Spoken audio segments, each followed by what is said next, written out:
கோயில் சொத்துக்களை பாதுகாக்க ஊதியம் பெறும் அரசு அலுவலர்கள் முறையாக கடமையை செய்வதில்லை என உயர்நீதிமன்ற மதுரை அமர்வு கருத்து தெரிவித்துள்ளது. அதனை அண்மை செய்தியாக பார்த்து வருகிறோம்.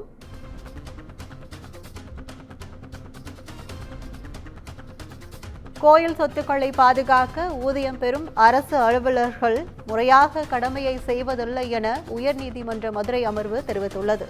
திருச்செந்தூர் கோவிலுக்கு அறநிலையத்துறை செலுத்த வேண்டிய வாடகை பாக்கி தொடர்பான வழக்கில் உயர்நீதிமன்ற மதுரை அமர்வு இந்த கருத்தை தெரிவித்துள்ளது. வாடகை பாக்கி 54 லட்சத்தை வசூலிக்க உத்தரவிடக் கோரி உயர்நீதிமன்ற மதுரை அமர்வில் வழக்கு தொடரப்பட்ட நிலையில் வாடகையை செலுத்த கால தாமதம் ஏன் என நீதிபதி கேள்வி எழுப்பி இந்த கருத்தை தெரிவித்துள்ளார்.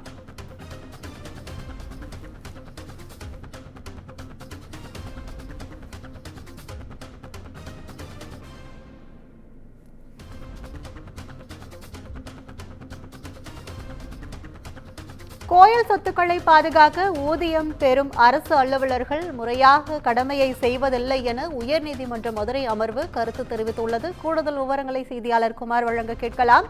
வணக்கம் குமார், இந்த நீதிபதிகள் கருத்து குறித்த கூடுதல் விவரங்கள் என்ன?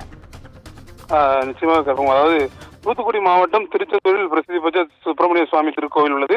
இந்த கோவிலுக்கு தினந்தோறும் பல்லாயிரக்கணக்கான பக்தர்கள் பல்வேறு மாவட்டங்கள் மற்றும் வெளி மாநிலங்களிலும்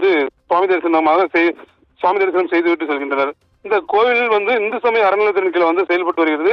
இந்த நிலையில இந்த கோவிலுக்கு சொந்தமான கட்டிடத்தில் இந்து சமய அறநிலையத்துறை இணை ஆணையர் அலுவலகம் கடந்த 1989ஆம் ஆண்டு முதல் இயங்கி வருகிறது. இந்த கட்டிடத்திற்கு இந்து சமய அறநிலையத்துறை விதியின்படி கோவிலுக்கு உரிய வாடகை செலுத்த வேண்டும் என்று 1989 முதல் 2011ஆம் ஆண்டு வரை வாடகை செலுத்தப்பட்டுள்ளது. ஆனால் 2011ஆம் ஆண்டு முதல் தற்போது வரை வாடகை செலுத்தாமல் சட்டவிரோதமாக கோவிலுக்கு சொந்தமான இடத்தில் அறநிலையத்துறை அலுவலகம் செயல்பட்டு வருகிறது. கடந்த 13 வருடங்களில் வாடகை பாக்கியாக 54,35,000 ரூபாய் கோவிலுக்கு செலுத்த வேண்டியுள்ளது. இது குறித்து இந்து சமய அறநிலையத்துறை ஆணையரிடம் முறையீடு செய்யப்பட்டது. ஆனால் இதுவரை கோவிலுக்கு செலுத்த வேண்டிய வாடகை முறையாக செலுத்தவில்லை என முறையாக வாடகை செலுத்த தவறிய இந்த திருநெல்வேலி மாவட்ட இந்து சமய அறநிலையத்துறை இணை ஆணையர் மீது துறை ரீதியான நடவடிக்கை எடுக்க கோவிலுக்கு சேர வேண்டிய வாடகை பாக்கியும் உடனடியாக செலுத்தணும் சொல்லி உத்தரவு பிறப்பிக்க வேண்டும் என்று மனு தாக்கல் செய்திருந்தார் ஒரு பக்தர் ஒருவர். இந்த மனு நீதிபதி புகழேந்தி முன்பு விசாரணைக்கு வந்தது.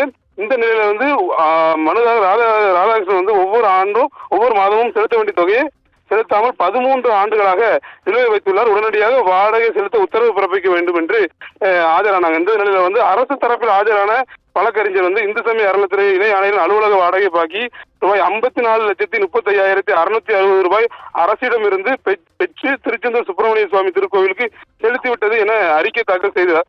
அப்போது நீதிபதி திருக்கோயில் சொத்துக்களை பாதுகாக்கவும் ஊதியம் பெறும் அரசு அலுவலர்களை கடமையை செய்வதில்லை, திருக்கோயிலுக்கு சொந்தமான சொத்துக்களில் உள்ள ஆக்கிரமிப்புகளை அகற்ற வேண்டிய கடமைப்பட்டுள்ள அலுவலர்களை வாடகை தொகையை செலுத்த காலம் தாழ்த்தியது எனவும் அவர் காட்டமான ஒரு கேள்வியை எழுப்பியிருந்தார். இந்த நிலையில் திருக்கோயில் பக்தர் ராதாகிருஷ்ணன் என்பவர் வழக்கு தொடர்ந்த பின்புதான் தனது வாடகை பாக்கியை செலுத்தப்பட்டுள்ளது, காலதாமதத்திற்கு ஏன் அபராதம் விதிக்கக்கூடாது எனவும் காட்டமாக கேள்வி எழுப்பினார். தற்போது வாடகை பாக்கி முழுமையாக செலுத்தப்பட்டு விட்டது என தெரிவித்தது இந்த வழக்கை நீதிபதி முடித்து வைத்து உத்தரவு பிறப்பித்தார். கற்பகம். கூடுதல் விவரங்களுக்கு நன்றி குமார்.